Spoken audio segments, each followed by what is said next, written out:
Hello everyone. And welcome back to another part of What If Deku Was Iron Man. Please, if you enjoy it, like and subscribe, it motivates me to make more. I did not write the story. The writer is mrkage, please support them. Now let's dive in. Nizu sat in his office, looking into the campus through the wide window, with a small frown on his face. His teacup was cold, and half drank. His paws moved nervously on his lap. League of Villains. That was the name of the group that attacked Class 1A during their rescue exercise on Tuesday. All their forces were nothing more than common thugs with small crimes on record. Cannon fodder, his mind supplied. To take care of the students, and slow Aizawa and 13 down. Most of them just did it for a promised pay. Their leader sounded like a child stuck inside an adult's body.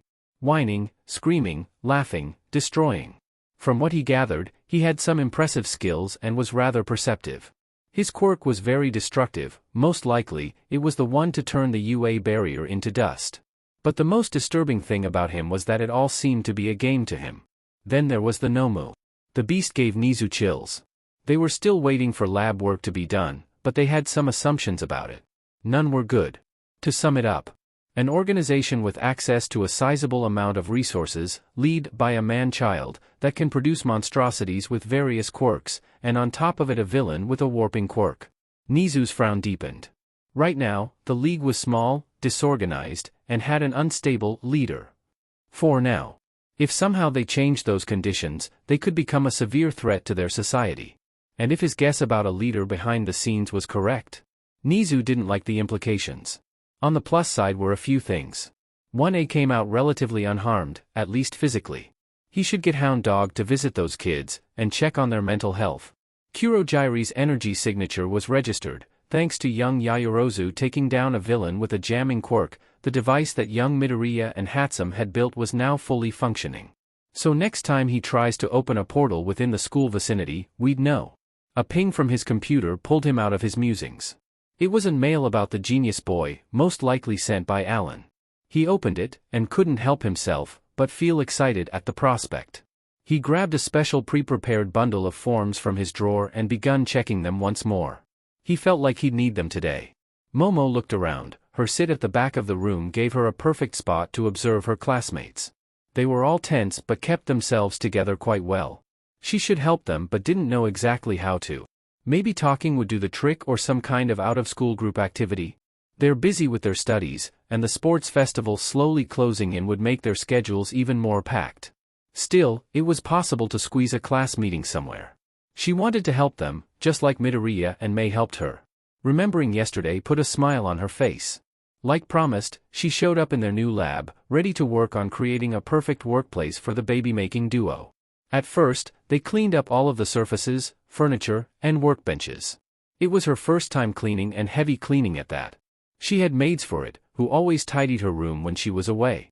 Despite it being a tiring activity, she found herself somehow enjoying the sense of accomplishment, getting a job done with her own hands gave. She should ask maids to stop cleaning her room. After that, she and Mei went to the nearby shop with painting articles, while Midoriya prepared the room for said paint. They decided to change the old and grayed-out dull blue to something more welcoming and bright. Midoriya's only request was, please, not a pink, which caused her to giggle. After checking a bunch of palettes, they settled on a lovely shade of yellow that looked similar to Mei's beautiful eye color. Coming back with supplies, and grabbing an early lunch, they begun work. Then the hell broke out. It all started with Mei accidentally touching her brush to Midoriya's nose. He returned the favor with a quick stroke on her arm. A small battle has begun between them, and when she tried to stop them, they just looked at her with wide grins and mischief in their eyes. They literally jumped at her with their brushes and started changing her into a piece of modern art. She found herself returning the favor. It turned into an all-out free-for-all paint war. They ended up with more color on them than on the walls, which caused them to fall on the ground, laughing. Thank God that school had showers in the lockers. After that, they started bringing the necessary machinery, along with stocking the shelves and racks with materials. When Mei mentioned a beanbag, she and Midoriya made a quick trip to the furniture shop at the mall, while the pink inventor stayed back to fix their 3D printers. They ended up buying 3 of them, green, orange, and red. When she asked about the third one, the genius inventor just said, for you, when you visit us. The thought made her smile. Of course, he would do that. The commotion outside her classroom pulled her out of her bubble. She had missed the bell. Momo stepped closer and saw a horde of students blocking their way, declaring war on them during the sports festival. All thanks to Bakugo and his short temper. She shook her head at the blonde's behavior. "I'm sorry for my classmates' crude words towards you," she said, bowing to the crowd. A boy with a wild purple mane and intense, dark bags under his eyes seemed to be shocked by her actions. "It's fine." He mumbled and started walking away, taking others with him. She sighed, ignoring the thanks her class gave her. She was grateful, but she needed to straighten something out. "Bakugo-san," she called, stopping Blonde, gaining his angry look directed at her. She didn't back down at his gaze. "I'm asking you to stop using that coarse language whenever you're speaking towards your schoolmates. It's compulsive and you think I fucking care about it?" He cut her out with a sneer. "I don't have the time for a small fries like you or them, you damn extra." He started walking away, leaving her shocked at his words. Did he think that he's some kind of king of the whole world or something? His ego bugged her before, but now it had become a real nuisance. He really knew how to bring someone's ire.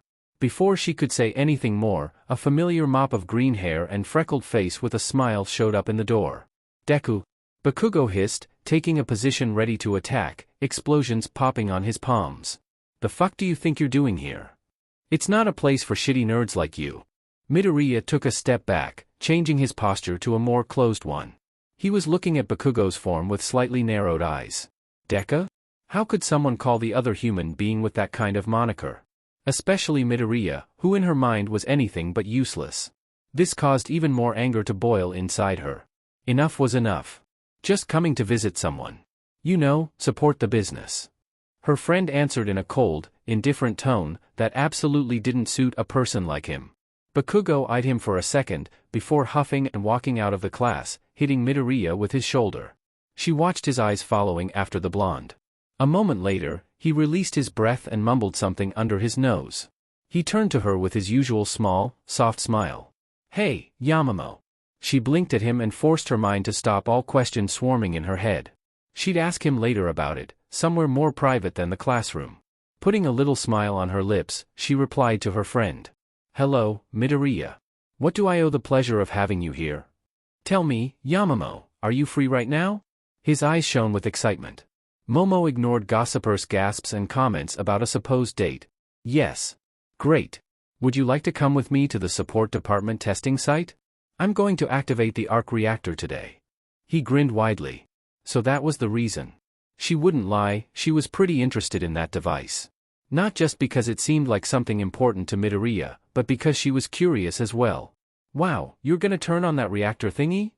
Ashido-san said, stepping toward them with her usual excitement. "Is it some kind of science project?" asked Kaminari-san, who looked over the pink girl's shoulder. "Hey, can we come?" Uraraka-san bounced on her feet. She looked similar to a child asking parents for something. "Sure, why not?" Midoriya turned towards the almost whole 1A. "If you guys want to see a really cool science project, then you're welcome to go with me to the support building." Murmurs rose. She heard her classmates questioning one another about the project. It ended up with almost everyone following her and Midoriya towards the testing site. That was it. It was one of the most important moments of his life. The state of his mind and dream depended on whatever his theory behind how arc reactor functioned was correct or not. He never was so nervous in his entire life. Having an audience in the form of Mei, Yamamoto, the principal, power loader, and a big chunk of 1A both helped and didn't. Izuku gulped while looking through the reinforced window of the control room at the testing room. It was fairly big, but the only thing stationed there was his arc reactor, laying on a simple table, connected to a transformer, which would supply electricity to jumpstart the whole thing, and one supercapacitor to gather energy produced by the device. He took a deep breath. It was showtime. "Alan, are we ready to begin?" Izuku asked, hovering his hands over the keyboard. "Yes, sir. We're good to go," came Ai's voice through the room speakers. He heard whispers behind him but ignored them. This was more important. He typed the start command, and soon on the screen, he saw the visualization of the process. He observed the electricity flowing from the transformer to the reactor, but nothing happened with the device. He grabbed a dial and turned it slowly, monitoring the increase in voltage, accidentally causing the lights in the testing room to flicker. Then a soft whine could be heard, his eyes went from the screens to the reactor, and his breathing stopped. There on the table, a pale blue light could be seen, the result of the reaction inside its rings, glowing, proving all his effort wasn't for nothing, making fiction reality. It looked just like in the comics, the movies, and his dreams. He couldn't believe his eyes, holding his breath for a few seconds longer to confirm his mind is not playing tricks. He could barely believe it. "Alan. My eyes are occupied. Please tell me the numbers." "Congratulations, sir. The arc reactor shows above optimal readings. The device is fully functional." The AI happily replied. Izuku clasped a hand over his mouth and took a step back, shaking slightly. His legs felt like jelly, and soon he'd fallen on his back. He saw the concerned faces of Mei and Yamamoto, hovering over him and asking him something, but he didn't react. His brain was busy with processing what just happened. "It works," he whispered. It didn't feel real. A chuckle escaped his mouth. "It works." The chuckle turned into full-blown laughter of happiness. He conquered another mountain and was a step closer toward his dream. With the help of his friends, he stood up and glanced at the screens. All parameters were in the green zone and the energy output was about the level he calculated so many times over and over again. He heard applause behind him and turned towards his audience. They were clapping and cheering at him. He allowed himself to bask in the praise. He deserved it. Over 8 years of studying, brainstorming, and theorizing, mixed up with many sleepless nights, were poured into this exact moment. "So, how does it work?" came the question from a tall redhead with sharp teeth. "Yes, I'd also like to know how it functions, young Midoriya. You only told me what it would do," the principal stated. He saw everyone looking at him expectantly. Mei was even bouncing next to Yamamoto, who had a hard time not joining her. Well, it was time for nerd talk, as Stan called it. Izuku licked his lips and breathed deeply. The idea for it came partly from an old project that would use hot fusion, the tokamak. The most significant differences here are the fuel and what it's generating. The tokamak mashed 2 isotopes of hydrogen at high velocity, thanks to a powerful magnetic field, to create helium and a neutron, which are lighter than hydrogen. The missing mass produces energy in the form of heat, which is in turn used to power a turbine, and change that energy into electricity. This is where the second difference comes into play. The arc reactor generates pure electricity and a little bit of heat. The fuel here are 2 isotopes of palladium, PD-103 and PD-107. Whole device functions thanks to the material's interesting capture and decay properties. PD-103 produces rhodium-103 via electron capture, and during that, it creates a neutron and gamma rays. PD-107 changes into silver-107 due to beta decay, and when that happens it releases an electron. Rhodium and silver have different numbers of protons from palladium, and due to the production consumption of the electrons to balance out the proton count, so there's no net flow of electricity. This is how the electric circuits between 2 radioactive isotopes is established. By using an external power source, PD-103 is ionized by an electric arc and accelerated to high velocity in the outer ring. PD-107 in the inner core starts to emit high-energy electrons as it decays to Ag-107. Those electrons escape to the outer ring and their flow is directed by a magnetic field there. The lack of electrons create a net positive charge in the core, which slows further emission until electrons can be replenished. In the outer ring, the free electrons collide with PD-103 plus ions, which causes electron capture and gamma-ray emission. Those rays are then deflected inward towards the core, producing further electron emission and thus creating a self-sustaining reaction.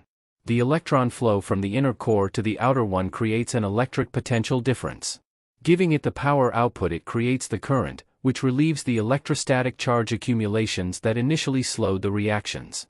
So the less energy is drawn out, the slower is the radioactive decay and vice versa.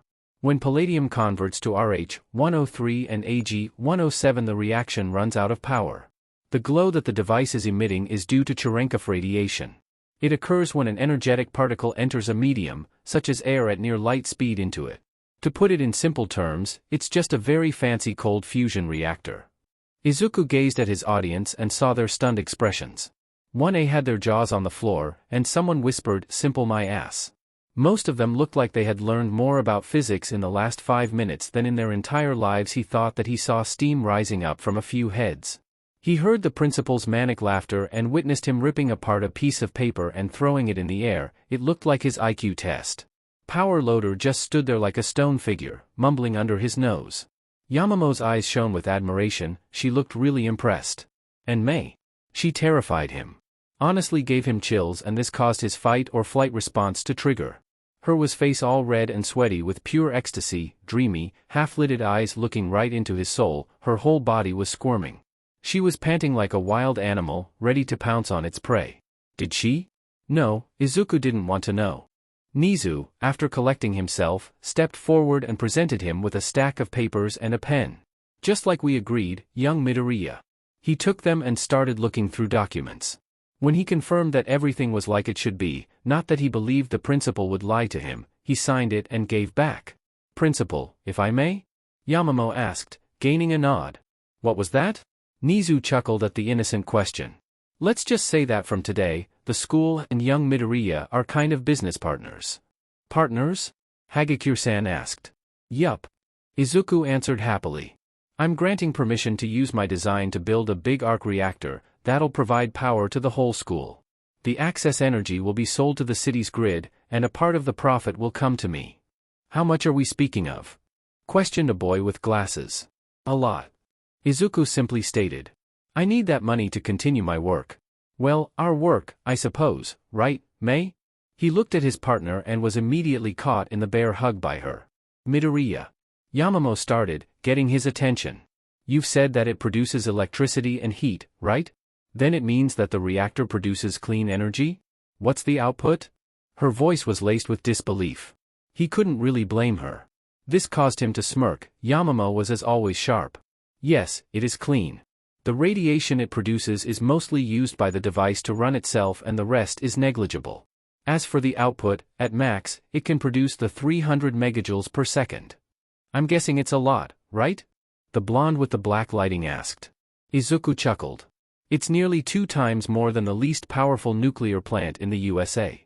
How can you give an output of such high energy with cables that small? Power Loader questioned, looking through the window.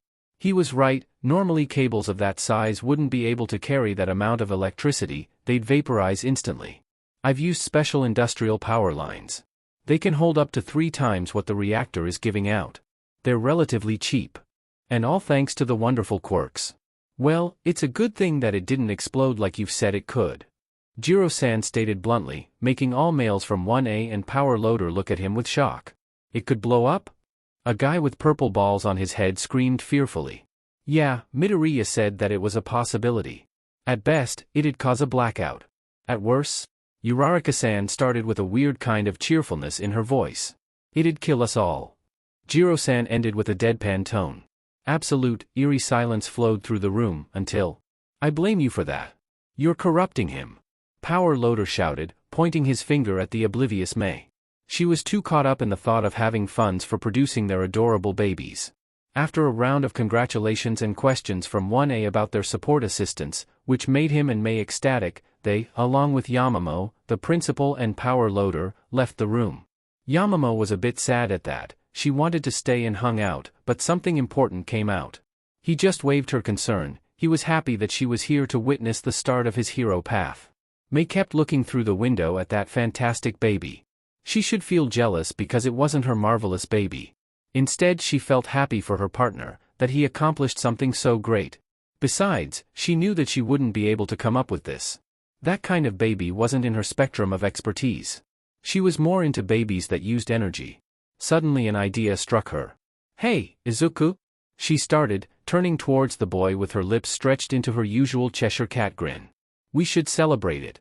He blinked, still looking at the monitors, and smiled softly. Yeah, sure. We could get some drinks and food to do it in the lab. No.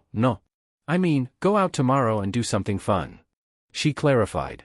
She observed him stopping checking the screens and turning fully to her. His mouth opening and closing a few times. What? Did she say something wrong? You mean just the 2 of us? He asked, making her nod. Like a date? Why did he sound so shocked? Oh, there was that awesome, funny feeling in her stomach yet again, more potent than ever. Yeah, sure. Like a date. So you wanna? She jumped up and down. Oh, she was so excited right now. Yeah. I would love to. I'm going to get the reactor back from the test room. He hastily walked out with a slightly red face. Was it something she said? A ping pulled her out of her thoughts. On the screen was a message from Alan. Put the earpiece on. She complied. May, from experience, I know that it's best to just simply say things to you, so allow me to ask. Do you know what a date is? She blinked and shrugged. Some kind of meeting, I guess. She really didn't know. Yes, partly, you're right. But it's a special kind of meeting. She tilted her head at that. Like a business meeting? The AI gave out a sound that was similar to a sigh. No. It's for people that are interested in each other. May quirked her brow at that. She was interested in Izuku and them making babies together. Did that count? Romantically interested. Alan added like he could hear her thoughts. Romantically? She should know that word, she was sure of it. Perhaps this way we can get some results. I'm going to ask you a few questions. Firstly, what do you think of Izuku? He's super smart and funny. He understands me. Oh, he loves to make babies. Oh, and that's enough. Next, do you like spending time with him? Of course. Why wouldn't I? The very idea of not spending time with Izuku seemed so ridiculous to her. The AI chuckled at that. Okay, last one. Do you experience something different from normal whenever you're near him or talk to him and so on? She smiled brightly at that. Yes. I've got a funny feeling in my stomach, and sometimes my heart beats faster. Oh, and my face feels hot. Congratulations on your self-awareness, May. You are romantically interested in Izuku. Or speaking in simple terms, you're in love.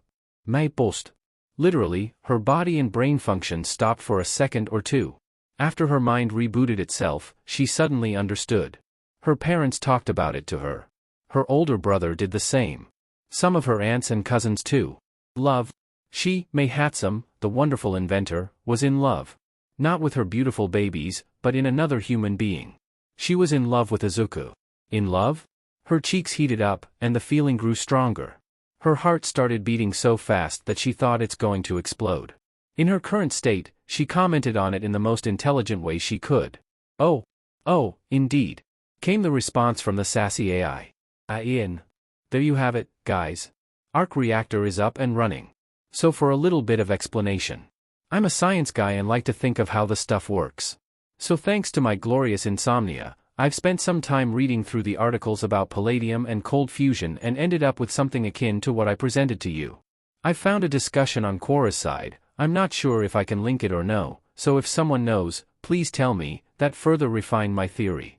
As for why I've lowered the reactor power output, Tony is wrong. 3 GJ of energy is an insanely huge amount for something that small. Even those 300 MJ that I've given Izuku feel like it's too much. Trust me, I'm a certified technician electrician, and I know just how absurdly amount of energy that is. Those special cables are pure fantasy. If there's someone like Eri with her powers to literally turn back someone's state of being, then surely there's someone with a quirk that would allow them to produce some kind of material sufficient enough to run that kind of power. Oh, and Holy Knight 5, you're right on your money with what I was going to do with Arc Reactor. And it was thanks to you that May had her little moment. So have a cookie, you deserve it. Anyway, now it's time for mrkage to be built, which is going to be Tony's Mark II. The next chapter is a baby-making duo date. I think it'll be written using May's perspective to make things funnier.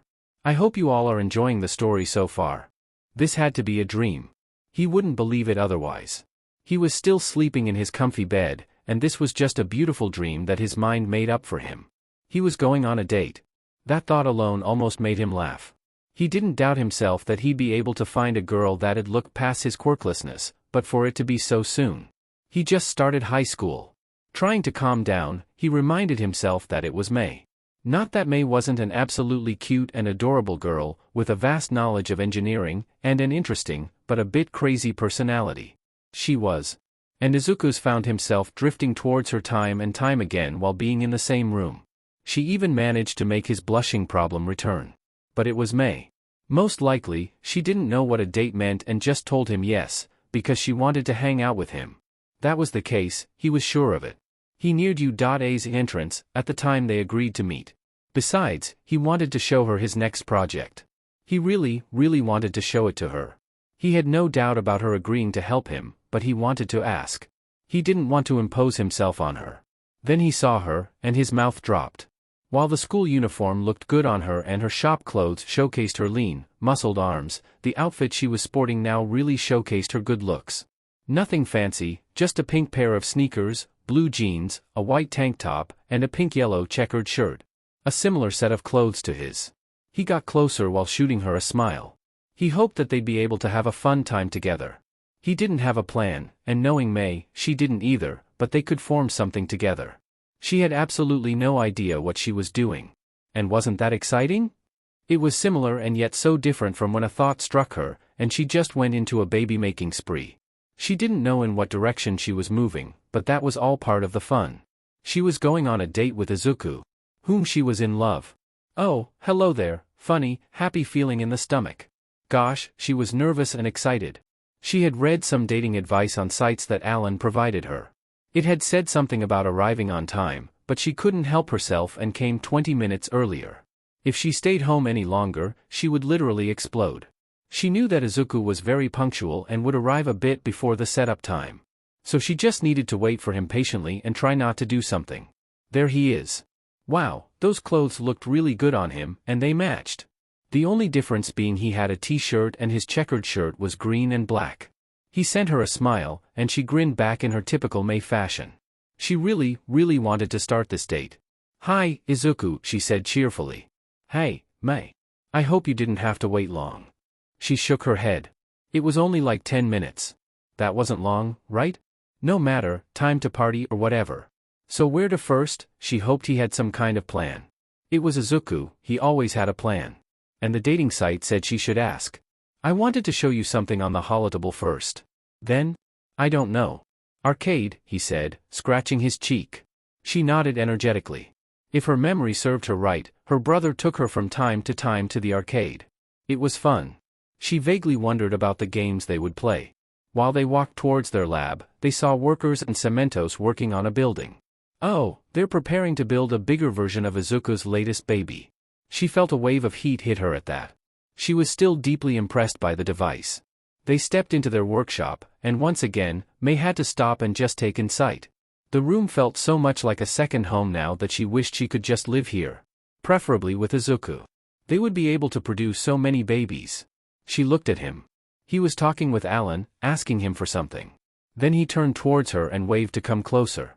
The Holotable came to life, and models of parts started to show and connect together. Soon May was looking at the very humanoid-looking robot.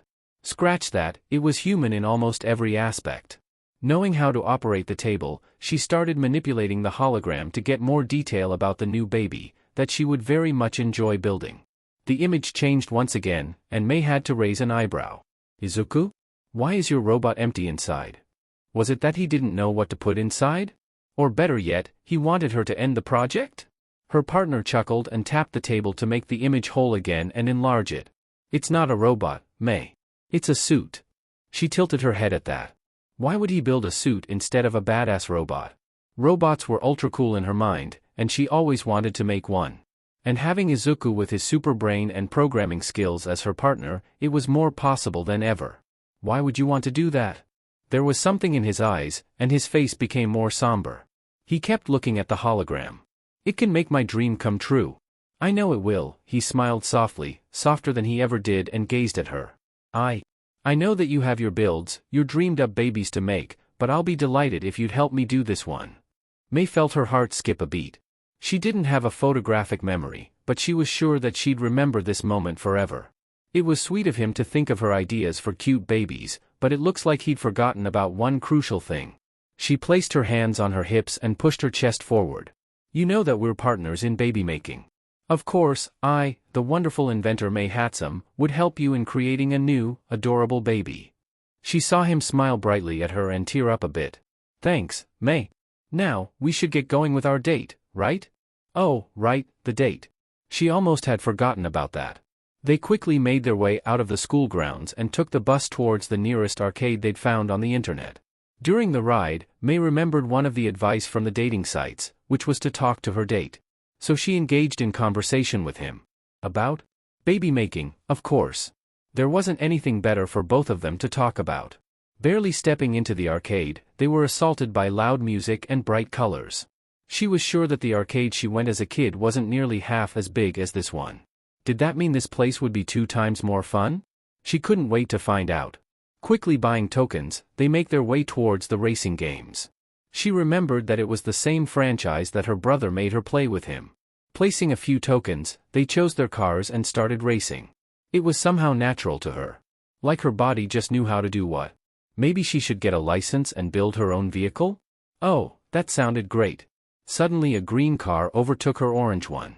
She peeked at Izuku and saw his smirking face with a challenging look. Oh, game on, genius partner. Every other game they've played changed into a competition between them. Hero-themed fighting games, shooting games, basketball throw. Even a DDR that both of them were terrible at. Every time they wanted to do better than the other. And they were having fun. Mei really found herself enjoying their silly competitions. And from the grin Izuku had plastered on his face, he did too. They checked the time, and it turned out to be almost 2.5 hours since they arrived, which surprised them. Deciding was enough, and they were out of tokens anyway. They've left in search of food. Mei wanted to just fill her stomach with glorious ice creams, seeing as the weather was unusually hot today. But of course, she had to listen to Izuku's argument about it being unhealthy for her. He always made good points, which was another thing she added to her list. They've settled on takeout burritos. Walking through the streets and searching for something to do, they caught heroes in action. Immediately they followed and squeezed to the front of the crowd. Mei was disappointed. She hoped to see some awesome babies at work, but neither of the heroes used them. Even their costumes were just a simple piece of clothing with some twist to add more style. Both of the heroes relied on their quirks. Mumbling reached her ears, and she turned towards Izuku, who had his eyes glued to the fight while breaking down both sides' quirks, pointed their strong suits, and their mistakes in their strategy. For Mei, it was more interesting than the fight itself. So she just stood there and listened to Izuku throwing words out of his mouth at inhuman speed and tried to make sense of it. It was similar to when they delved into talk of possible babies for the 1A students but at another level of nerdy. After the fight was over and she snapped Izuku from his little bubble, Mei proposed getting some ice creams. She used her secret weapon, which was the so-called puppy eyes, to coax her partner into it. Once again, they took their favorite combos and shared some between them. Mei kept suggesting possible babies for the girls from 1A because she considered them her friends, only to a lesser degree than Yamamo. It consisted of an upgrade for Ochako's suit to help her move around while she uses her quirk on herself and special launchers for Mina, which would allow her to shoot her acid. Izuku, in turn, suggested a change for Gravity Girl, to make her helmet more functional, because right now it was a useless decoration with wasted potential. And if they agreed on something, which was almost all the time, it was that they hated things that did absolutely nothing. During their walk, Mei felt their hands brush together and electricity spark between them. That was new.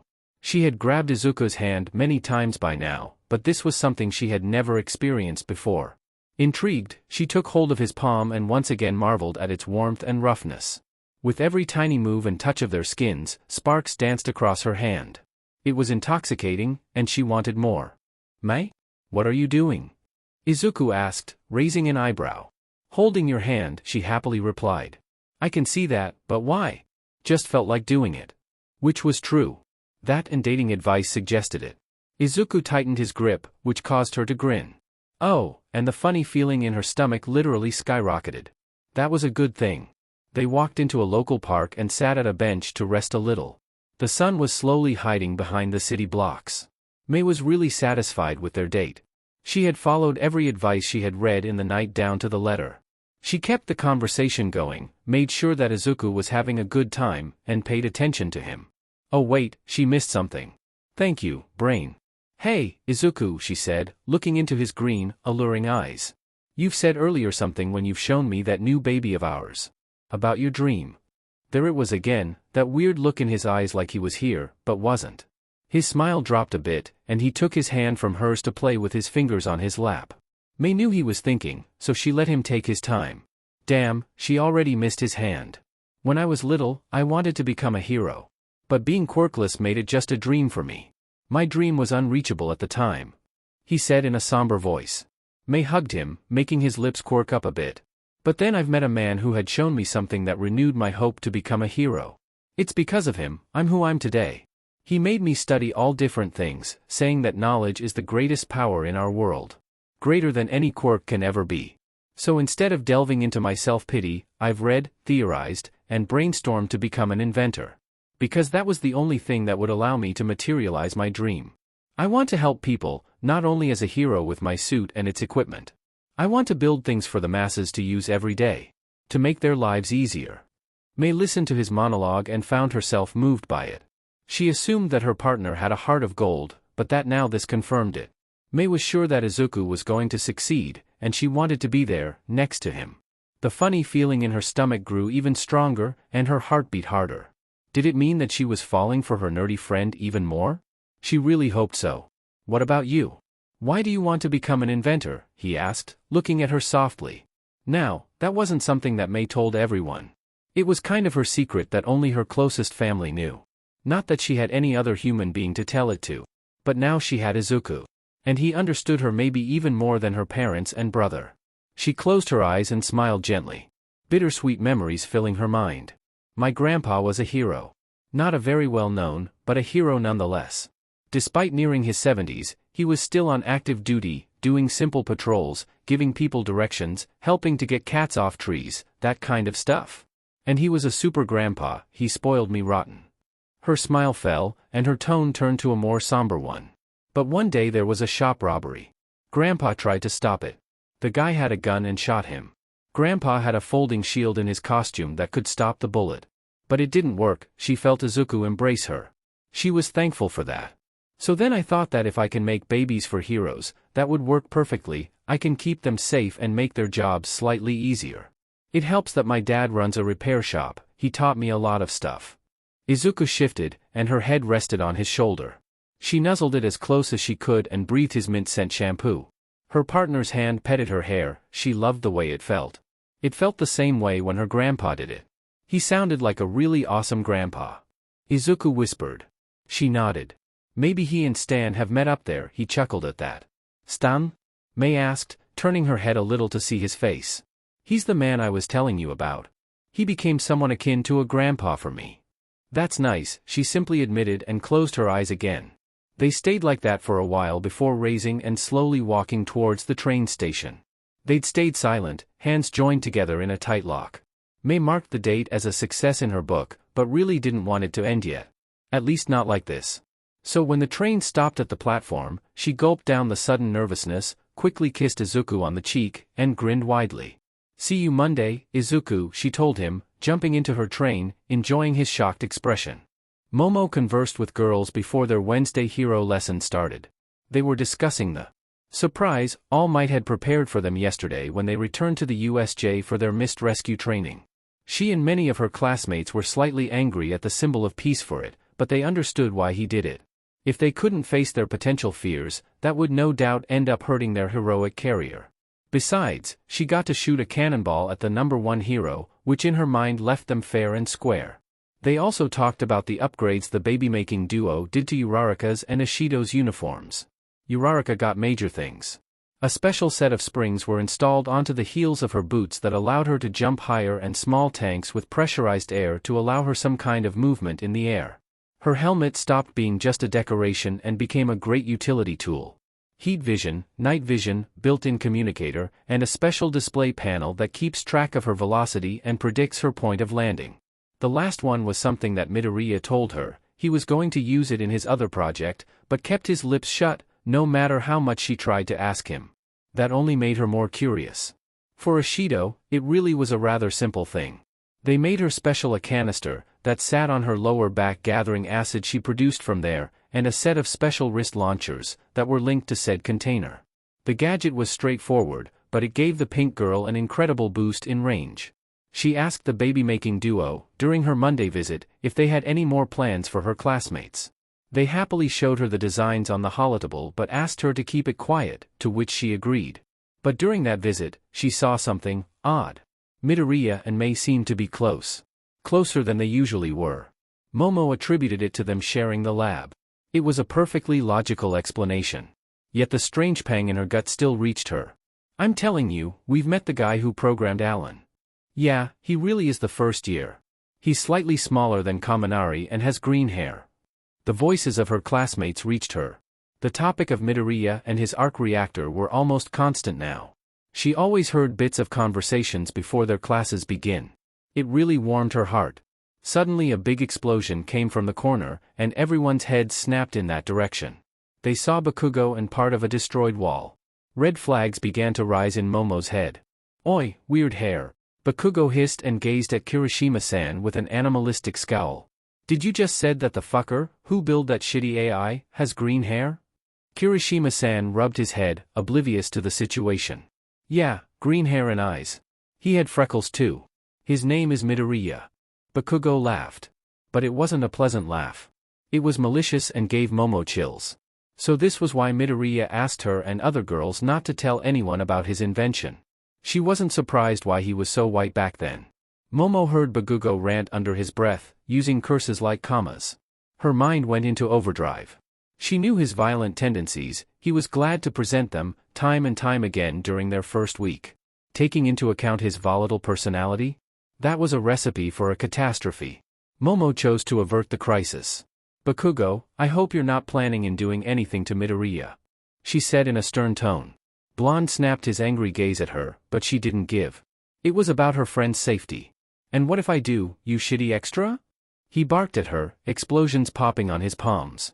"Then, I'll have to inform the teachers of said intent." She saw him shift and got ready to create a bow staff. The murmurs from her classmates and Ida-san loud comments about behavior fell deaf to her ears. She she knew that this was far more important. "So, you're gonna be a freaking snitch?" he growled, his eyes narrowing dangerously. "If it means keeping my friend safe, then yes." She stood behind that statement.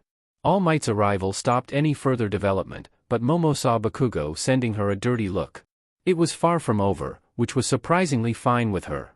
Today's exercise revolved around a hostage situation. The live model decoys would be placed somewhere inside the buildings and would be guarded by two villains.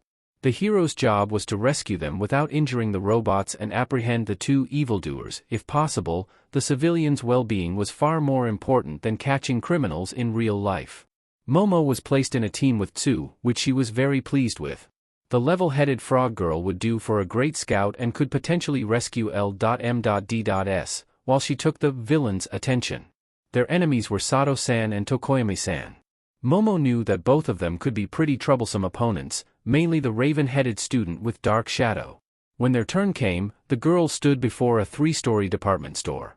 Momo looked at the plans of the building but found nothing useful. "Tsu, do you think you could use the ventilation system to go inside?" Momo asked, pointing at a vent on the side of the building. Frog Girl climbed a wall and lifted the vent hatch. "No, it's too tight for me, Karo."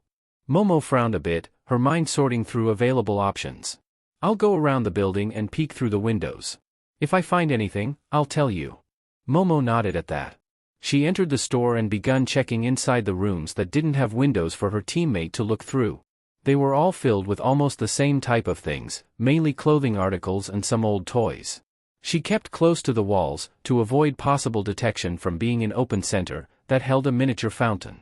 With a hand mirror, she checked around corners. She didn't want to walk right into a trap. She scoured through the first floor and was slowly looking around the second one when Tsu's voice cut in. "I found them. 3rd floor on the far left. 5 hostages. They barricaded the entrance. Windows are too small for me to sneak in, Karo." Momo stopped and started thinking about strategy. They couldn't risk a possible confrontation with the duo. They held too much power for 2 utility quirks like hers and her partners. "Tsu, do the windows of this shop face another building?" she asked, hopefully. "Yes, I'm in the space between the department store and an office." "Great. Meet me on the 1st floor, next to the security room." "Roger that, Karo." "Alan, is there any type of device that could break glass without making too much noise?" she asked while jogging towards the meeting point. "Yes, there are, Yaoyorozu-san. Would you like me to present you with the most efficient one and walk you through its usage?" AI asked with his usual politeness. "Yes, please. Could you also give me a night vision goggles breakdown? Playing the spies? Very well." She chuckled at his silly comparison. When she arrived at the spot, Tsu was already there, waiting patiently. They entered the security room and found precisely what Momo hoped for. A switch box. Quickly creating the necessary equipment, she instructed Tsu to wait for her to reach the store, where hostages were held and then cut off the power. Pulling down her "Creati glasses," as she dubbed them, and putting the goggles, Momo quietly placed special charges on the front glass.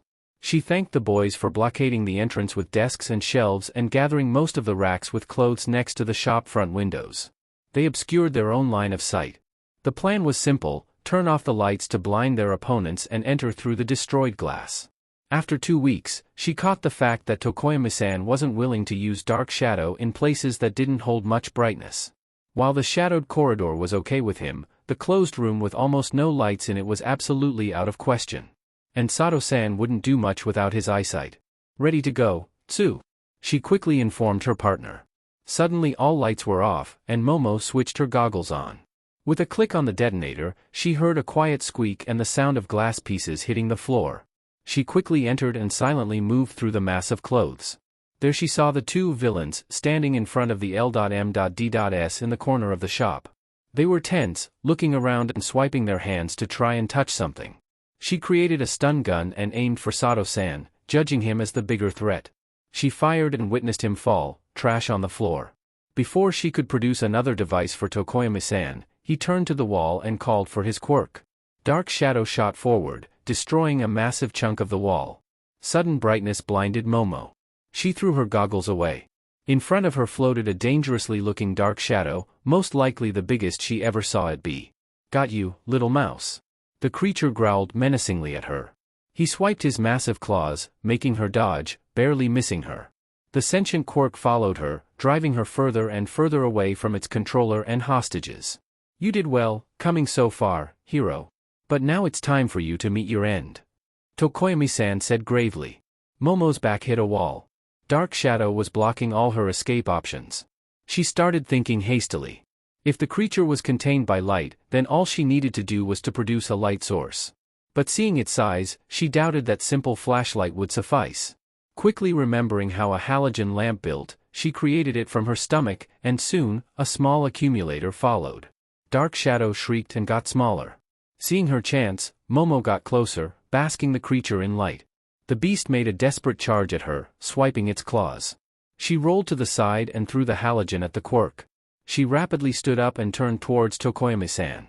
Before he could do anything, a tongue shoot from the entrance and hit him in the face. Sun Tzu jumped into the fray and efficiently apprehended the teen. With just a minute to spare, the hero team wins. All Might's voice cut through their communicators. Momo took a deep breath and went to check on Sato-san. He was awake, and just had a slight pain in his leg, where he got hit. While going back to the observation room, Momo walked through the simulation in her mind, particularly the end of it.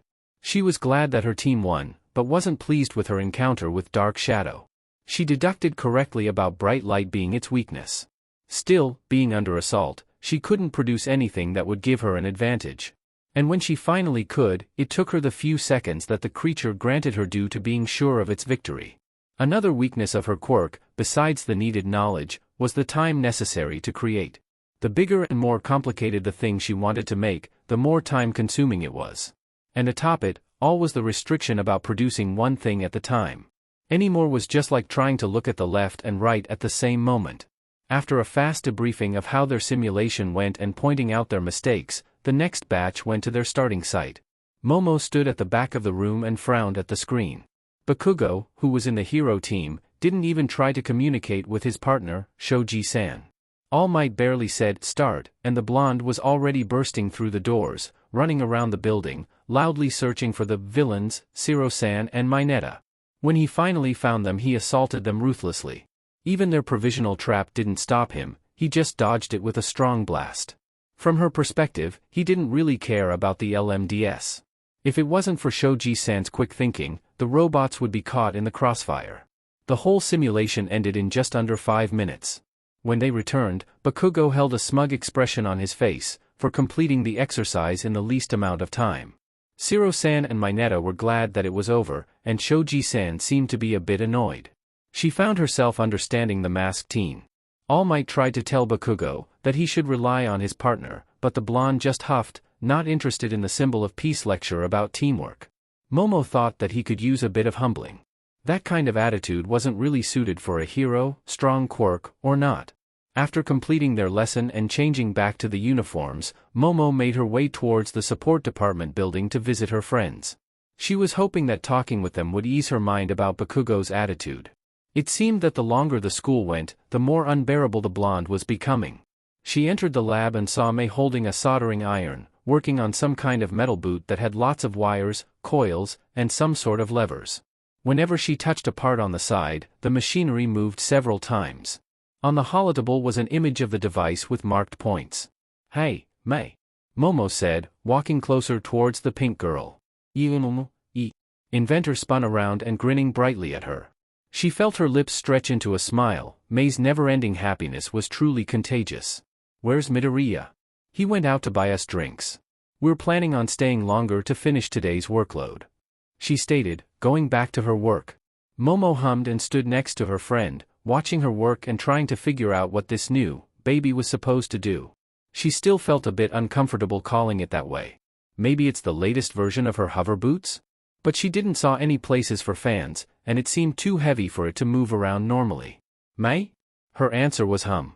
"What are you building right now?" "Oh, that? You see? It's a secret." Midoriya cut in, walking into the room with a plastic bag. Momo pouted at his words. His cheeky smirk didn't help either. It wasn't her fault that their ideas for new gadgets were so interesting. Plus her parents' business left her with a natural curiosity for this kind of thing. "Not even a hint?" she said in a pleading tone. He chuckled. "Sorry, but no. You'll have to wait and see." His voice was too smug. She turned towards Mei, who just ended her work. "Sorry, baby-making partner secret," she told her with a shrug. Momo sighed loudly and fell down on her red bean bag, sinking into it. She really liked this thing. It was relaxing to just be sat on it. She should get one for her room. "Here you go," Midoriya said, passing her a can. "Thank you. Let me guess. Alan?" she asked, gaining his nod. She looked at the tin can. It was a cooled-down, plum-flavored fizzy drink. She wasn't the biggest fan of sugary quenchers, but seeing as it was her favorite flavor, she guessed one wouldn't hurt. She observed Midoriya checking the boot with a critical eye. He even had a magnifying glass to help him find any potential mistakes. When he was pleased with the state of the work, he pressed somewhere on the lower part, and the whole thing opened right in the middle with a soft click and whine. Then the back part split even further to show her it held some kind of padding. "Good job, Mei," he said, patting his partner on the head. There it was again, that odd closeness the two developed over the last few days. The occasional touch of their hands, the petting from Midoriya, tighter and longer hugs from Mei, and that strange pang in her gut and chest. And to be perfectly honest, Momo Yaoyorozu didn't know what any of this meant. "So, Yagi-san, how's your search going?" Nizu asked, taking a sip from his cup. The symbol of peace tensed a bit. Before relaxing, he took his tea and sipped it silently. Nizu watched him quietly. He knew how important the search for a successor was. One for all needed to be passed one more time. He couldn't decide if it was a good or bad thing. On the one hand, if his suspicions about the League's real leader were correct, then All Might may not be enough to finally stop this ancient evil. Especially in his condition and decreasing time. On the other hand, he feared about the next wielder of this quirk. If Yagi was so powerful, then how much more strength would be possessed by this new bearer? It was both exciting and terrifying. "I'm still torn in that matter," All Might admitted with a frown. "How so?" Nizu asked politely. He really wanted to help. Yagi worked his jaw, catching his lip from time to time between his teeth. "I want to find a young man or woman, who I'd be sure holds the qualities of a true hero. But I don't want to waste too much time searching too long. Time is not on my side," he said gravely. Nizu nodded and nicely folded his hands on his lap. "Anyone caught your eye so far?" Yagi frowned. "There are some. But I'm not really sure of them. I have yet to see them shine. Maybe the sports festival would provide me with a breakthrough." Nizu smiled gently. "I certainly hope so. And if not?" Symbol of Peace sighed loudly. "Then I'll most likely go with a boy Night Eye had found. He's the third year, right?" "Yes, young Togata. He certainly has the traits you desire. The boy even gives the same vibes you do." They felt into comfortable silence after that. Nizu's mind already presented him with some scenarios of young Togata using One for All. The boy already possessed extreme strength, had the right sense of justice and charisma to sway people onto his side. Just like All Might. But then there was a simple, quiet voice in the back of his head suggesting him someone else. Taking that possibility into consideration, Nizu couldn't help but laugh silently at how ridiculous it'd be. Sure, his candidate had everything Yagi wanted, but Nizu could bet any amount of money at a negative answer. Principal, am I interrupting something important? Alan's voice came from his desk speakers. It pulled Nizu from his musings. He looked towards Yagi, who shook his head. No, Alan, all is good. Did something happen? No, but something is about to happen. I'm very sure you're going to enjoy it, he said in a mysterious tone. Nizu grinned at that. Talk about interesting. He had a girlfriend. Holy crap, he had a girlfriend. Wait, did he? Yes? No. Maybe. It was so complicated. Even more than designing the arc reactor in a way to make it work. Were they really? Sure, they hugged more, held hands, even gave each other a kiss on the cheek or forehead from time to time. But other than that, nothing really changed. They still built babies together, ate together during lunch with Yamamo and her classmates, and went to the train station together. Izuku felt like he should just ask her directly. But he admittedly feared the potential answer. During their date, especially at its end, he felt that his crush on Mei that he didn't know he had changed into something more. He could without a doubt say that he fell in love with her. From the looks of it, Mei also was into him. At least he thought that was the case. He hadn't read any books about relationships. All his knowledge on the subject came from mom's soap operas, and he didn't take them as a valid source of information. He guessed he'd just need to wait for the right moment.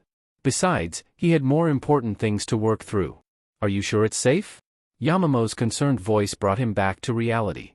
He looked towards her. She was sitting on a chair with a little frown on her face. Next to her, Mei typed on her laptop, which was linked to a camera on a tripod. They hid behind a perspex barrier for protection. And Izuku himself? He stood idly in the center of the testing room. An arc reactor strapped to his chest, which was connected to a control box and from there to his boots, that he and Mei completed yesterday. Yeah, I'm sure. He answered in his most reassuring voice. He sure is. Plus, my baby is there to put out any potential fire. Mei chimed in. Izuku narrowed his eyes and looked towards the said baby. It was a mechanical arm on an extendable crane with a caterpillar track. She built and programmed it herself. And he honestly had no idea when, but he was sure of one thing. This baby was utterly stupid. Yay! Izuku still eyed the bot nervously. Oh, come on. You taught me how to program. So you're its father. Besides, I gave Alan a younger brother. Mei said in a proud tone. I deny having any family ties with that thing. Alan told them in a sickened tone. You're just afraid about having a sibling. Mei countered. Anyway. Izuku cut in, before it could go any further. We're ready to start? Mei just gave him a thumbs up and pressed the record button. Okay, this is the first test of flying capabilities. Due to being short-staffed, Mei is operating the camera, and Dummy is on fire safety. Izuku sent a dirty look to the machine, which in turn pointed its extinguisher at him. Activating hand controls. Izuku flipped a switch on the control box and took two handles with buttons. He bent his knees slightly and stretched his hands a bit in front of him. We're going to start nice and easy. With 10% of the power capacity. In 3, 2, 1. He hit the buttons. Then he felt his body jerk upwards, spin around and hit the wall that was behind him with his face and torso. He fell back on the floor and felt foam being sprayed all over him. Midoriya. His eyes opened just in time to see Yamamo kneeling next to him with concern written all over herself. Are you all right? She asked in a terrified tone. Was he? Time for damage control. He took a few breaths and found that his ribs weren't broken. Then he gently turned his neck around to check on it. No problems either. He could feel his legs and arms and dull pain all over his face. It was similar to getting hit by his senpais and sensei during training. Yeah, I'm good. He stated happily. Yamamo breathed with relief and helped him stood up. He looked towards Mei, who was tense and avoided looking at him. It made him feel uneasy. Mei? She still didn't raise his eyes. He walked towards her with Yamamo at his side. Mei? He repeated with worry. Sorry. She whispered. I shouldn't rush the test. You're hurt because of me. He kneeled in front of her and looked right into her amber eyes. She was visually disappointed in herself. Tears started to gather and threatened to fall. He brushed them away with his thumbs. Izuku really didn't like seeing her like that. Hey, don't cry. He said gently with a small smile. I'm good. Besides, it was my fault for putting that kind of output. I should have run the numbers earlier. So you're not mad at me? The pink inventor asked in a hopeful voice. I don't think that's even possible. He admitted, shrugging. May hugged him, and he returned her affection. When she pulled back, he saw her typical grin. He turned towards Yamamoto, who was blushing and looking away. They made her uncomfortable, didn't they? Thank you too, Yamamoto, for worrying about me. He smiled brightly at her. She looked at him with a quizzical expression. It's only natural. You're my friend. That he was. And he was delighted to have such a wonderful person as Yamamoto call him a friend. My, that was quite the test. Their heads snapped towards Nizu, who stood in the doorway with a huge grin on his face, paws behind his back. Principal? Yamamoto asked. Let me guess. Alan informed you. Izuku said with a sigh. Guilty as charged. Traitor admitted shamelessly. Nizu chuckled, walking forward. He made a full circle around him, eyeing the boots. I see that your new project is coming nicely. The principal stated, looking at him. Yes. Having our own lab really helps. Izuku answered, throwing an arm around Mei's shoulders. His partner just nodded enthusiastically. I'm sure it does. So is it going to be ready by the time of the sports festival? Nizu asked in an excited voice. For sure. Izuku smiled brightly. He had no doubt in the mrkage being ready. Principal, do you know, what is their new build? Yamamoto asked hopefully. Of course. But I've sworn not to say a word. Nizu happily told her. Izuku looked towards his friend. She seemed both curious and sad. She even pouted cutely, sending him a slightly mad look. I've seen what I wanted, so I'll take my leave. I wish you all a good day. The principal said, already in the doorway. So? Yamamoto started, gaining his attention. I'm going to see it at the sports festival then? She sounded quite dejected. Izuku chuckled at that. She really wanted to know, didn't she? Unfortunately for her, it was a surprise. He was okay with her seeing their tests of the parts of his equipment, but not the whole project. He planned to show it to her when it was completed. Nah. You just have to wait till it's ready. So, about a week and a half. He smiled at her. Yamamoto perked up at that, showing him her brilliant smile. Speaking of which, how are your preparations going? For the sports festival? Izuku couldn't help but ask. Maybe he would be able to help her somehow. I'm reading and memorizing useful things. She stated. Okay, that was a start. Seeing as her quirk absolutely depended on her knowledge, it was a necessity. What else? She looked taken back by his question and started to play with her hands, avoiding his gaze. That's all I planned on doing, she admitted shyly. His brain came to an abrupt stop. What?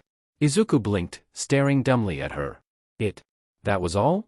Didn't she know that the last round is always one-on-one? Anger spiked in his mind, which he quickly squashed. No, he couldn't blame Yamamoto for that. It was just the philosophy that society poured into everyone's heads. The philosophy he opposed with all his being. He would not allow his friend to succumb to that twisted logic. Mei. Izuku turned towards his partner, who was checking something on her laptop. We're going back to the lab to get equipment and a flight stabilizer. Then he looked at Yamamoto with a sharp look that made her gulp. Good. We're going to the training gym. A fist flew towards her head. She tilted it to the side, taking a graze on her cheek. She didn't have time to think of what to do, because the other one hit her shoulder, making her take a step back. That's going to bruise. Momo threw a desperate kick, which was easily blocked and caught in a firm grip. Then her foot was swiped, and soon her back hit the floor, knocking the air out of her lungs. Immediately she felt a weight on her waist, and a clenched hand was barely a centimeter in front of her nose. She patted the floor 3 times, and when Midoriya stood up, she took a deep breath.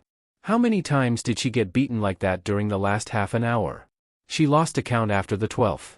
She eyed her self-declared sparring partner. She honestly didn't know that Midoriya possessed this side of him. He could be serious, like when he bossed around the store and kept every employee in line, or when he told her about his dream. But otherwise, Momo saw him as a big teddy bear. He was always smiling brightly, had a polite way of speaking, not counting the occasional joke or tease, and his kindness towards people couldn't be measured.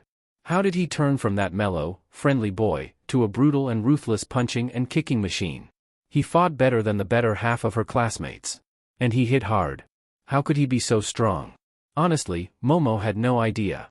She accepted his hand and rose up. She eyed him, searching for any kind of answer. They both wore the UA sports outfit, so it nicely showcased Midoriya's lean, muscled arms, that he usually hid under the school uniform or with that long-sleeved, loose shirt he wore in the workshop. Momo deducted he must have worked hard to achieve them. Then he used his shirt to wipe his face of sweat, and there Momo saw them. His abs were, for the lack of a better word, impressive. She could easily compare them to Kirishima-san's. Midoriya really worked very, very hard. Her mind suddenly reminded her that she was staring at him. She averted her face and felt her cheeks grow how. Wait, was that wetness on her chin sweat? She shouldn't be ogling at her friend. But some treacherous part of her was glad she did. We should take a break, Midoriya said, pulling her out of her bubble. They sat on the floor next to Mei. The pink inventor once again had the soldering iron in her hand and was working on flight stabilizer, as it was called. Compared to the bulky boots filled with all kinds of stuff, this device looked almost too simple. It was similar to a two-part, metal arm brace that had some wires running along its length. At the end of it was some kind of round object with a glossy surface and metal band, which she assumed would sit on the palm. Midoriya passed her a bottle of water, which she was grateful for. She needed a drink. After taking a few gulps and sighing with content, she looked at the green inventor. I'm astonished by your fighting skills, Midoriya, she admitted. How is that you're so good? He chuckled under his breath and scratched his cheek. Well, I have a green belt in Oyama karate. Mei snorted, and soon it changed into a laugh. Momo blinked at her behavior. Why was she doing that after Midoriya? Wait. Midoriya. Green hair and eyes. Green belt. She quickly joined her friend. Do you have a green fetish or something? Mei asked him, still cackling. No. I just like that color. He pouted at them, which, in Momo's opinion, looked absolutely adorable. Besides, I didn't have time to rise higher. After getting her breath under control, she looked at the ground and frowned. She had some experience with fighting, and her hero lessons were allowing her to gain more. But it wasn't enough. Most of her childhood she spent doing simple exercises to keep her body in relative shape and studied some more. She never regretted her choices, but now? Hey! Midoriya's voice pulled her out of her musing. Don't beat yourself. I'll help you as much as I can. Then you're going to wipe the floor with your competition. He sent her a wide smile. Yeah, I'm sure you will do amazing. Mei chimed in with her usual grin gracing her lips. Those two always knew what to say to make her feel better, didn't they? She smiled back. I hope so. I just wish I could do something about my quirk to help me even more. Like what? Mei asked, raising her eyebrows. The best route is making things faster. She sighed. I'm sensing a but here, Midoriya said with interest. But I'm not sure it's possible. She half whined. Why? They both questioned in sync. Not counting the much-needed knowledge, I have to visualize every part of the thing I'm creating. Layer after layer. She told them. Momo was met with silence. She looked at her friends and saw them staring at her with wide eyes and slack jaws. She couldn't fathom why. Sorry, Yamamoto. I think something is wrong with my hearing, Midoriya said, checking his ears. Yeah, I thought you've just said you visualize everything layer by layer. Mei added with a weak chuckle. I did. She simply stated. That was how she always created things. You're not kidding, right? Midoriya asked, getting closer. Momo just nodded, oblivious to the reason for their shock. Holy crap, Yamamoto. Do you understand just how complicated and amazing that is? Mei said, bouncing slightly with excitement. Exactly. That kind of process. I doubt that there are a lot of people who could do that in the time you do it, Midoriya added. His eyes shone a bit. Momo took her time and analyzed their conversation. Now that she thought about it, it really sounded amazing. And she was doing it since she was 4. Baby-making duo bewilderment wasn't so unjustified. Thank you. She really was thankful for their words. Back to the topic. Do you think it's even possible to go faster? Midoriya questioned. Momo blinked and looked up. Was it really? She had tried to speed up the visualization process many times, but her mind just couldn't keep up. Then her brain supplied her with a simple memory. Maybe. I did it once. She admitted reluctantly. When? Mei asked curiously. At the USJ during the villain attack. She said somberly. Suddenly she felt her palms being grasped. She looked down and saw her friend's hands on hers, just like how they held her during the ride home after that day. Looking up, she saw their concerned faces. She was glad for it, for their support. She squeezed, signaling she was okay. One villain took Kaminari-san hostage, after he overused his quirk, and threatened to kill him. Then my mind kind of went into overdrive. Next thing I knew I was holding a stun gun in an outstretched hand. I've never created anything so fast. She ended with a loud sigh. USJ was still alive in her mind. From time to time, she had nightmares about it. Mei shifted, giving her a half embrace. Momo leaned in, breathing her citrus shampoo. The pink inventor's hair was surprisingly soft, despite being dreadlocks. She felt Midoriya closing in from the other side, giving her comfort. Momo found herself very happy. Her heartbeat was a bit faster. She wished for this moment to last forever. She was so excited. It felt like day after day, her excitement reached new limits. But it was perfectly normal in her mind. Why shouldn't it be? After coming back home from their date, she was so overjoyed that she shrieked into her pillow for God knows how long. And when she remembered that they're making their first baby together, she screamed some more. She reread some of those dating sites and came to a conclusion. She was Izuku's girlfriend, and he was her boyfriend. She felt like she was supposed to know what those words mean, but she didn't. So she dubbed it as becoming ultra baby-making partners. She was very content with that. But something weird was going on. Since their hugging session in the training gym, almost 2 weeks ago, she grew closer to Yamamo. That still was too long to say, but better than her surname. She was glad that the girl understood her. Just like Izuku. She spent time with her, just like Izuku. She laughed at the same jokes, just like Izuku. Basically, she was like a girl version of Izuku in almost every aspect. And what was odd about it? The funny, happy feeling returned and popped up whenever she was with Yamamo. The peak so far was when she shared her reason to become an inventor with the girl. Yamamo came to visit them after school, as she always does. Her partner was out, doing some class business, that she felt she should help him with. Her friend collapsed on her beanbag, looking utterly exhausted and mad. That were rose flags in Mei's mind.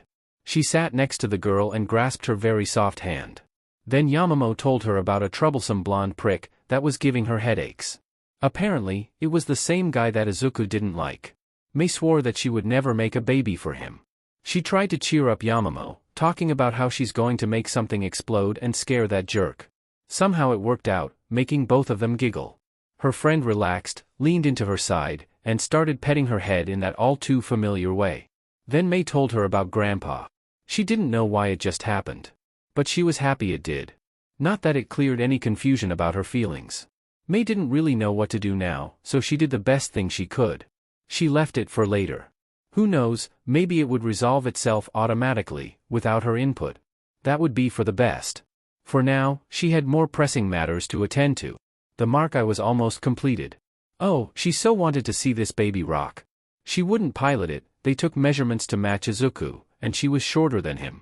But just being able to build it was enough for her. She was sure that the mrkage would make her a proud mother. Momo kept sending glances at Midoriya. He seemed to be bothered by something. She observed him, munching his lunch, glaring at the table as it committed some kind of terrible crime. And whenever Mei giggled at his discomfort, he pouted cutely. Midoriya, did something happen? She asked worryingly. Mei laughed, making him look down. So it was something harmless then. But problematic enough for her friend to be mad at it. I have to cut my hair. He mumbled, tugging one of his long bangs. Momo raised an eyebrow. That was a reason for his behavior? It seemed childish for her.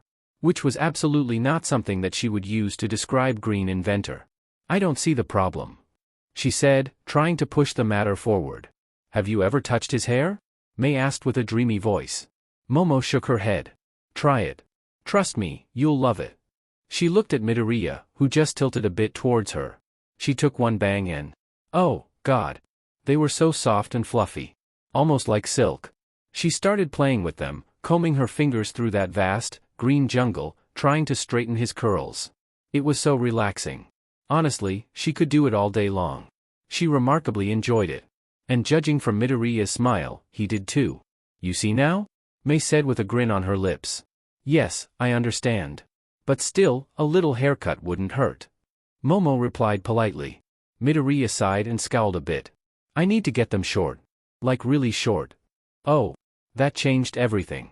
She couldn't really imagine him in short hair. Buzz cut with longer top and back, maybe. But completely short? She frowned at the mental picture of it. Now that she knew of the wonderful hair of Green Inventor, she wanted to protect her new stress release toy. Why do you need to cut it? Maybe she could avert that catastrophe. For the new baby. They would be stuck in the mechanism and potentially be pulled out. He said displeased. Momo hummed. So that meant some kind of helmet or complicated headset. Add that to the boots and that, flight stabilizers. Were they making some kind of suit? Or maybe that was all part of a gear.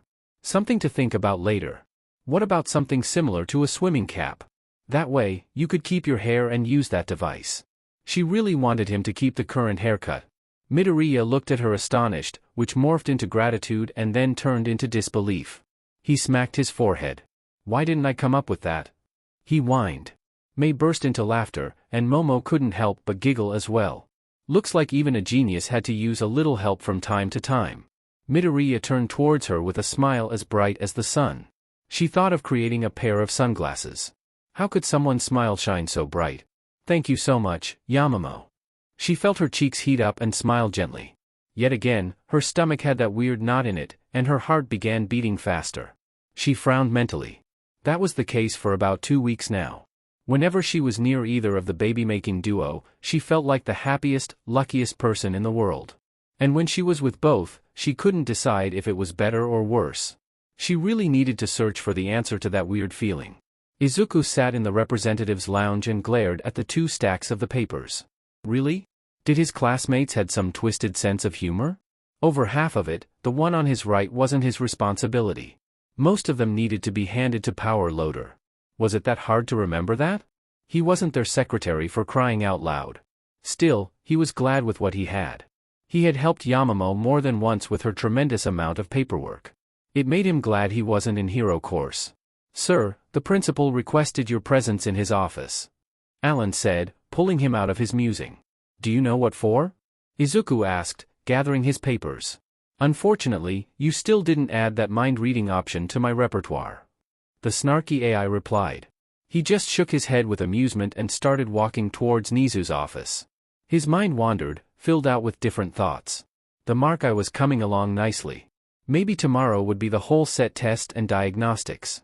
Then they would begin the most likely laborious process of getting rid of every issue it possesses to ensure that Mark II wouldn't have the same problems. And that would mean something he slightly dreaded. Weaponizing. There were a whole bunch of regulations about heroes using weapons and gadgets. All of them had to be as far from lethal as possible. Which was a problem because anything could lead to death. Besides, it was a bit hypocritical to not see quirks as potential harming tools. Comparing the list of rules about using those 2 in the line of work, quirks had, at best, 2/3 of what support equipment possessed. Did they forget about All Might's monstrous strength or Endeavor's super hot flames? Or Ryukyu turning into a freaking dragon? And that were just quirks that looked lethal from a first glance. So many more were potentially dangerous as well. That meant they would need to be smart about it. All devices would have to be designed with the intent to capture or disarm threats. But even that wasn't 100% foolproof. There always was a risk involved. He just hoped that his suit wouldn't be seen as a weapon of mass destruction. Izuku sighed, he would cross that bridge when he gets there. Another issue, well not really an issue, was Yamamoto. Or, more precisely, his feeling towards the girl. They changed, and he wasn't sure what to think about it. Yamamoto was close and important. She neared the level that he held his partner at a terrifying speed. And he was dating May? He still needed to sort that out, but still. His friend from the hero class was becoming someone more than just a friend. And he was torn in that matter. Did he? Was he? Izuku frowned deeply. He needed to sit down and think about it carefully. And right now, things were getting hectic. It could wait, at least that was what he wanted to believe. Entering Nizu's office, he saw the principal already sitting in the conversation area, pouring 2 cups of tea. He sat on the sofa and sent Nizu a polite smile. I've heard you wanted me to come by. Of course. Why wouldn't I want my favorite first-year student and business partner to visit me? The principal answered in his usual joyful tone. So they were playing? Izuku smirked. Why not? He could use a dose of this typical, cryptic talk. Oh, I don't know, but I'm just a mere human. But, please, enlighten me with your brilliance. He replied with theatrical humbleness. Nizu's lips shifted into a grin for a moment, before returning to the usual, upwards lifted line. I'm keen on knowing how is your inventing going. The principal asked in a seemingly uninterested tone. You know, 1 step forward, 3 back, then a huge jump towards a solution, only to fall into a pit of despair filled with bills. Izuku answered with a shrug. Nizu chuckled at that. So, I assume the mrkage is ready. Almost. But don't worry, I'll wave while flying by your window. He simply stated. They looked into each other's eyes and kept their gazes still. After a few moments they both laughed. It was good to play some word games. I'll hold you to that then. The principal told him.